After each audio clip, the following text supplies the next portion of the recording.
Stand up comedian Kunal कामराने Mumbai उच्च न्यायालयात याचिका दाखल करून त्यांच्या विरुद्ध दाखल केलेला एफआयआर हा रद्द करण्याची मागणी केली।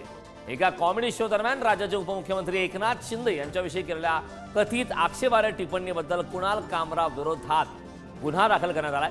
कामराने 5 एप्रिलला एफआयआर रद्द करण्याची मागणी करणारी याचिका दाखल केली होती। त्यानुसार आता 21 एप्रिलला पुढील सुनावणी होणार आहे।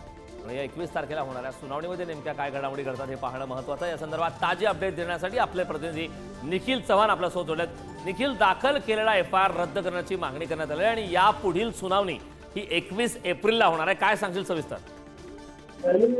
कारण आपण पाहिलं तर कुणाल कामरा यांनी या आधीच मद्रास हायकोर्टामध्ये धाव घेतली, तर त्या ठिकाणी अंतरिम सुरक्षा आहे ती मिळवलेली होती। त्याच्यावरती आज जी सुनावणी आहे ती पार पडणार आहे। परंतु त्यासोबतच कुणाल कामरा यांनी उच्च न्यायालयात देखील धाव घेतलेली आहे आणि याच उच्च न्यायालयामध्ये त्यांनी आता जो दाखल करण्यात आलेला गुन्हा आहे तो रद्द करण्यासाठी जी मागणी आहे ती कोर्टाकडे केलेली आहे। या संदर्भात त्यांनी एक कलम 19 व 21च्या अनुषंगाने अभिव्यक्ती स्वातंत्र्य जीवनाच्या संविधानिक अधिकारांचा हवाला देत ही याचिका आहे ती केलेली आहे।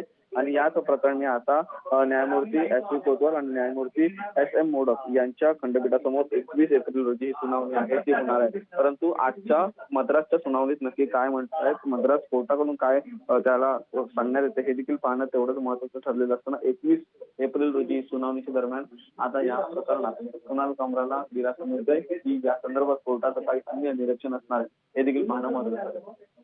नक्कीच निखिल, खूप खूप धन्यवाद या महत्त्वपूर्ण अशा माहितीसाठी।